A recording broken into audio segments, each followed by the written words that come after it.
Bonjour, je suis Valia Voliotis, je suis physicienne et je suis enseignant-chercheur. Donc, je travaille dans un laboratoire de physique fondamentale, l'Institut des nanosciences de Paris, et j'étudie plus particulièrement les propriétés optiques de nanostructures de semi-conducteurs. Donc, j'ai accepté de participer à ce projet binôme, une amie m'en a parlé. Et je trouve que c'est une expérience personnelle très enrichissante et je suis curieuse plutôt de savoir ce que va donner cette rencontre entre un scientifique et un auteur. Je suis David Lescaut, je suis auteur de théâtre, metteur en scène, musicien et je fais des spectacles sur des sujets très variés comme la construction européenne, les juifs communistes en France des années 50 aux années 80, les instruments à vent, les réseaux de résistance, le surendettement, les mariages blancs, toutes ces choses-là. Ça m'intéresse parce que j'ai besoin de puiser dans la réalité en fait, mes sujets et c'est la première fois que j'ai l'occasion de travailler avec un scientifique. Je suis très curieux. Bonjour. Bonjour Valia. David. Donc bonjour, d'abord merci à tous les deux d'être là. Donc en fait les règles du jeu vous les connaissez, vous avez 50 minutes pour parler ensemble, surtout pour David, pour découvrir un peu votre univers, savoir un peu vers où, ce que vous faites au quotidien, votre discipline. Ça peut aussi aller aussi sur des questions plus personnelles. Libre à vous de ne pas y répondre. Juste ce que je rappelle c'est que vous formez quand même un binôme et donc l'idée c'est qu'ensemble vous arriviez à récolter assez d'informations et de matière pour qu'ensuite David puisse écrire une pièce pour 3 voix et qu'il doit remettre le 20 juin. Bon, j'espère que je vais y arriver parce que c'est assez compliqué. Donc je travaille dans un domaine qui s'appelle les nanosciences. Donc je fais de la physique et je travaille sur la matière à l'échelle nanométrique, donc à l'échelle du nanomètre, c'est-à-dire 10-9 mètres, c'est-à-dire, disons, 1000 fois plus petit que le diamètre d'un cheveu, disons. Et donc le but, c'est d'essayer de comprendre ce qui se passe dans la matière à cette échelle-là. Et par quel enchaînement de hasard vous en êtes arrivé à travailler sur cette matière-là? Je ne sais pas si c'est vraiment un hasard. Parce qu'à chaque fois qu'on demande ça, les gens disent que c'est complètement un hasard. Donc moi je dis bon, par quel hasard? Et vous me dites non, c'est pas un hasard. Non, je pense que c'est pas vraiment un hasard. C'est-à-dire que c'est un cheminement continu. Enfin, depuis assez jeune, je voulais faire de la physique et j'ai vraiment suivi ce chemin sans trop me poser de questions finalement. Alors c'est quoi les nanosciences? Alors les nanosciences. Parce que vous faites. Parce que je fais, oui, parce que ça serait vraiment très prétentieux de parler des nanosciences en général. Donc moi ce que je fais, c'est je travaille sur une certaine classe de matériaux, puisque la matière est divisée en certaines catégories, donc sur les matériaux solides. Je travaille sur les solides et plus particulièrement sur les semi-conducteurs. D'accord. Donc en fait mon discours, ça sera toujours, je parle d'un truc très général et puis petit à petit j'arrive au tout petit, des structures à cette échelle-là en déposant pratiquement les atomes un par un sur une surface et on construit comme ça l'objet sur lequel nous après on va essayer de travailler. Travaillez sur des objets fabriqués. Voilà, donc on construit un petit objet qui sert à être observé. Voilà. Qui ensuite va être le modèle de peut-être quelque chose qui pourra servir dans une application de la vie. Voilà, exactement. Donc on va comprendre avant de l'appliquer à quelque chose. Comme le théâtre en fait. Voilà. Non mais c'est vrai, c'est pareil. On fait la même chose. On construit des objets qui n'ont pas d'autre utilité que d'être vus pour éventuellement comprendre certains fonctionnements de la vie réelle. Oui. Donc moi j'utilise la lumière comme source d'excitation de la matière, on va dire. Et je soumets... Ça se dit comme ça? Oui, ça se dit comme ça. La lumière comme source d'excitation de la matière? Oui. C'est très beau. C'est très beau. Ah oui. Moi, même ça, atome, électron, pour moi, c'est très vague. C'est très vague. Oui. Toute la matière, qu'elle soit à l'état solide, à l'état gazeux ou à l'état liquide, est composée de molécules, d'atomes. Et puis, vous avez certainement vu l'image d'un noyau avec un électron qui gravite tout autour. Autour de l'atome. Autour de l'atome, voilà. En Ça, fait, ça forme des molécules. Alors après, si vous mettez plusieurs atomes ensemble, ça forme des molécules. Et puis si vous mettez beaucoup d'atomes arrangés sur un réseau périodique, par exemple, vous formez un cristal. Et ça, c'est un solide cristallin. Et c'est là-dessus qu'on travaille, en fait. Ces photons vont interagir avec la matière, avec les électrons. Et on va voir l'effet de cette interaction dans nos expériences, en fait. Donc c'est pour ça que je vous dis qu'on utilise la lumière comme excitation de la matière. Donc quand on envoie de la lumière sur un micro-objet... Oui, enfin sur la matière aussi en général, mais oui. Sur le micro-objet, disons le nano-objet. Ça brille. Ça brille, voilà. Comment ça se passe? Parce que vous cherchez des choses. Oui. Vous trouvez ce que vous cherchez, Pas toujours. Vous trouvez ce que vous ne cherchiez pas? Oui, ça aussi, oui. On ne trouve pas ce qu'on cherche, on trouve d'autres choses qu'on ne cherchait pas forcément. Et c'est toujours comme ça, un aller-retour. Ça se termine jamais, non? Ah non, ça se termine jamais. C'est sans fin. Un moment d'excitation scientifique? Ça aurait été mieux si j'étais dans mon environnement naturel. Vous êtes tout le temps à observer des choses... Alors, on est tout le temps à observer des choses qu'on ne voit pas directement. Est-ce que vous pourriez me faire une liste? Là, je vais vous demander un travail un peu abstrait. Oui. Une liste de mots. Une liste de mots? Que vous utilisez sans arrêt, sans forcément m'expliquer ce que c'est. Sans vous expliquer? Oui. Après, je vous demanderai peut-être, mais allez-y, un inventaire de mots qui sont les vôtres, que vous utilisez tout le temps. Comme moi, j'utilise tout le temps, je sais pas, Pendrillon, plateau, à l'allemande, italienne, guinde, qui sont, voilà, le métalangage en fait de votre... Notre jargon? Oui. D'accord, bah allez-y. Alors, allez-y. Photon, exciton. Exciton? Oui. ON? Exciton, oui. E-X-C-I-T-O-N. Voilà. E-X-C-I-T-O-N. Électron. Paire, électron, trou. Paire? Électron, trou. En 3 mots. Voilà. Paire comme une paire? Paire, oui, une paire. Électron, trou. Un binôme électron-trou, si vous voulez. Un binôme électron-trou, mais ça c'est une chose. C'est une chose, oui. Électron-trou? Oui.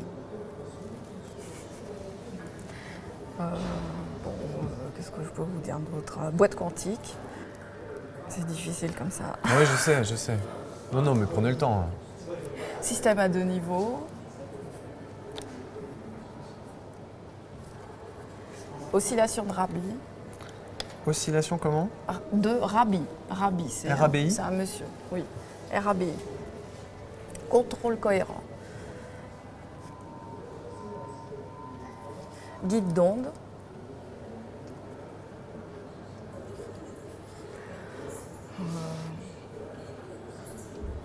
Hélium, azote, cryostat.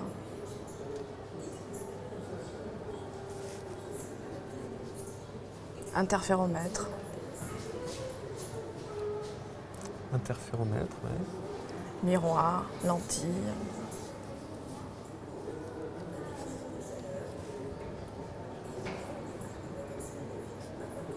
Nanomètre? Nanomètre. Non. Nanomètre? Oui, nanomètre. C'est très important pour moi parce que je travaille beaucoup avec les signifiants en fait. Donc avec la face sensible du mot, pas la face intelligible, la face sensible. Vous voyez ce que je veux dire? Le son, son apparence quoi. Pas forcément sa signification. Interaction à N-corps. Interaction à grand N, corps. Ouais. Hamiltonien.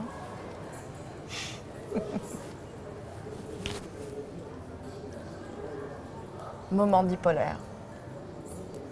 Dipolaire. Dipolaire. Champ électromagnétique.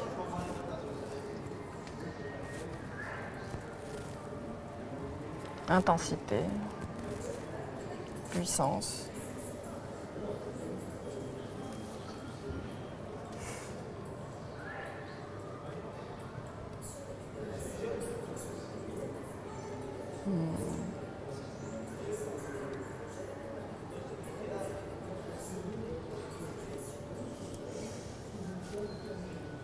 Luminescence. Absorption.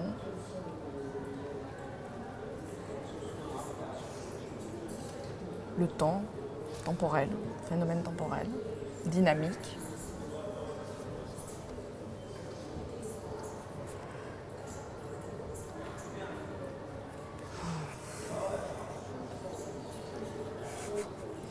Encore? Ouais. C'est difficile. C'est comment une journée parfaite de chercheuse en nanosciences? Vous pouvez me raconter la journée, une journée? Parfaite, je dirais pas, mais, Non, mais une journée banale, disons, quotidienne. Oui, ou une journée type ou quotidienne, oui. On est dans le noir. Ah, vous êtes dans le noir? Oui, on est dans le noir. L'expérience ça, je savais optique, pas. c'est souvent dans le noir. Ah oui. Toute la journée? Oui, 7 heures dans le noir. 7 heures dans le noir? Bon, on a des petites lampes de poche, quoi. On a des petites lampes d'appoint, ouais. Il y a une odeur dans le labo? Il y a une odeur particulière ou pas? Il y a une odeur particulière. Oh, je sais pas. C'est aseptisé?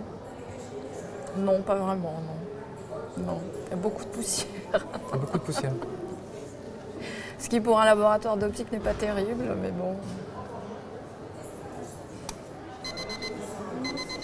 Donc à partir de maintenant, vous n'avez plus le droit de rentrer en contact, jusqu'au 20 juin. Après, vous faites ce que vous voulez. Donc l'idée, c'est vraiment David va se retrouver seul face à sa copie et va devoir, avec cette matière, arriver à pondre une pièce, on va dire. C'est pas très joli comme expression, mais Pondre une pièce.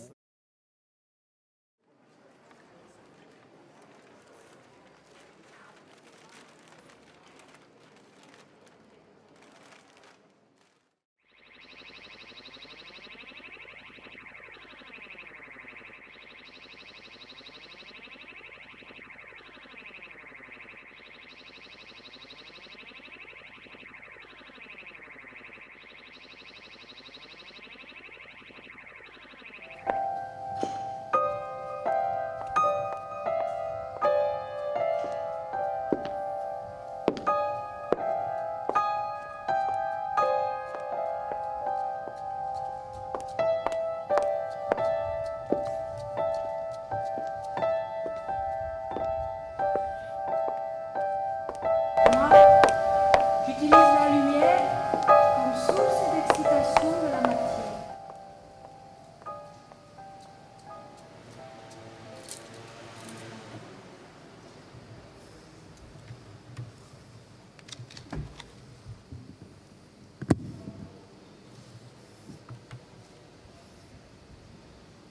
Valia. David. David, Valia? Oui. je me dois de comprendre Valia, mais je ne suis pas sûr de la comprendre tout seul. C'est russe? Non, Il faut que je me scinde. c'est grec. 1. Moi qui parle, moi qui vis et qui interroge. Moi, quoi. Moi. 2. Et pendant ce temps, un autre moi. Moi qui refais ce que moi a fait, qui le refait différemment pour que ça marche. Moi qui recommence, moi qui imagine, moi qui suspend le déroulement continu des choses et des échanges. Moi qui expérimente. Moi, quoi. C'est grec. À présent, tout est bien rééquilibré. Valia m'a transmis les bases de son savoir scientifique et moi, je lui ai transmis les bases de ma pratique théâtrale. Nous parlons d'égal à égal. Tout va être plus limpide maintenant. C'est pour ça que je vous dis que j'utilise la lumière comme source d'excitation de la matière. Cette fois, ce n'est plus une formule, c'est une incantation. Car une formule qu'on nous répète devient incantatoire. Il me semble que Valia cherche à déchaîner des forces enfouies, à ressusciter peut-être autour de nous un contexte ésotérique ou légendaire, probablement un mythe grec de l'Antiquité. Je serai Eros. Et Valia serait Psyché. Et chaque nuit, tu lui rends visite car tu t'es épris d'elle, en te blessant avec l'une de tes propres flèches, alors que ta mère, Aphrodite, prenant ombrage de la beauté de Psyché, t'avait ordonné de la faire s'éprendre d'un monstrueux serpent volant. Et le pacte d'amour que tu lui imposes est de ne jamais chercher à connaître qui tu es, et que vos étreintes nocturnes ne se déroulent jamais que dans l'obscurité. Et il semblerait qu'elle n'ait pas à se plaindre de cet amant sans visage et de ses caresses anonymes. Si bien qu'on dirait volontiers que moi, Eros, j'éteins la lumière comme source d'excitation de la matière. Silence. Noir. J'éteins la lumière comme source d'excitation de la matière. Mais je ne suis pas de la matière. Je suis Psyché. Je ne suis pas de la matière. Je suis de l'âme. Silence, lumière. Un photon va apporter de l'énergie. Il va exciter le matériau et l'électron va absorber cette énergie et il ne va plus se trouver dans son état fondamental. Mais quel est l'état fondamental d'un électron? L'électron va se trouver dans un état excité. Alors l'état fondamental d'un électron, c'est d'être calme, c'est d'être amorphe. Et les électrons n'aiment pas être dans un état excité. Ils aiment être dans leur état fondamental, amorphe. Et donc, les électrons vont essayer par tous les moyens de restituer cet excès d'énergie et de revenir dans leur état de base, leur état fondamental. La neurasthénie. Donc ils absorbent l'énergie, la lumière. Et après? Ils réémettent un autre rayonnement. Par tous les moyens. Ils réverbèrent? Ils réémettent cet excès d'énergie qu'ils ont en eux. Redevenir à tout prix amorphe et neurasthénique. Donc ils dégagent de l'énergie. Oui, Alors quoi, ça chauffe? Ça brille? oui, non. Ça peut chauffer, mais pas forcément. Ça brille. Ça émet de la lumière. Ça réémet de la lumière. Et nous allons regarder cette nouvelle émission de lumière, recueillir les photons qui ont été émis par le système qu'on observe. Vous trouvez ce que vous cherchez? Pas toujours. Vous trouvez ce que vous ne cherchez pas? Ça arrive. Ça ne se termine jamais? Non, c'est sans fin. On peut passer sa vie à chercher des choses qu'on ne trouve pas. C'est votre cas? Non. J'ai participé à quelques bonnes expériences. Qu'est-ce que vous allez faire avec tout ça? Une pièce de théâtre. Et vous n'avez plus le droit d'entrer en contact l'un avec l'autre. Comment vous allez faire? Vous n'avez plus le droit de parler. Je ne sais pas. Est-ce que ça se dit en science? Je ne sais pas. Bien sûr. C'est une étape très importante. Essentielle. Allez, rideau.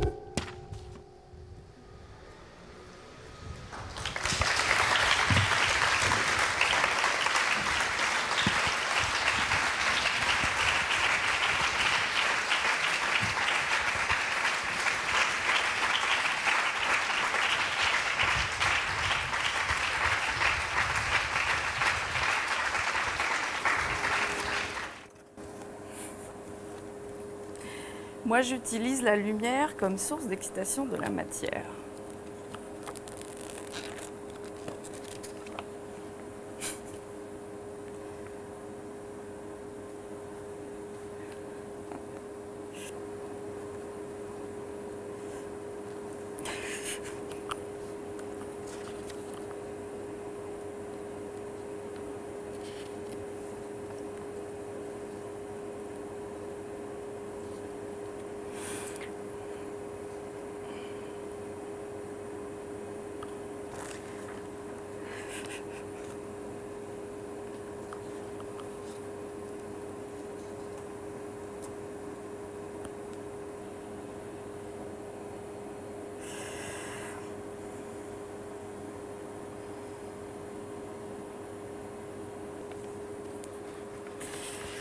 Bon. C'est une transcription très poétique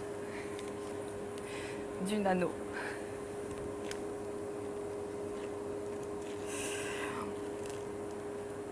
Bon. C'est très beau, je trouve. Voilà.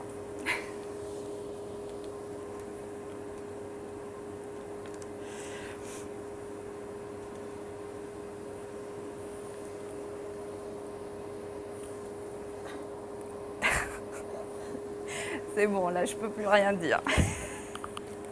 Non, mais c'est super ce qu'il a écrit, c'est vraiment...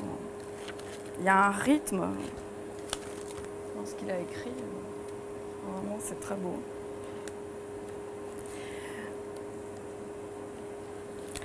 Bon, je vois qu'il était tout aussi angoissé que moi. En lisant ça, je comprends qu'il était, voire même plus angoissé que moi par rapport à cette rencontre. Ouais. Ça me réconforte. C'est le mot de Michel-Ange, l'art vit de contrainte et meurt de liberté. Ce qui est super beau. Ouais, c'est Michel-Ange en même temps.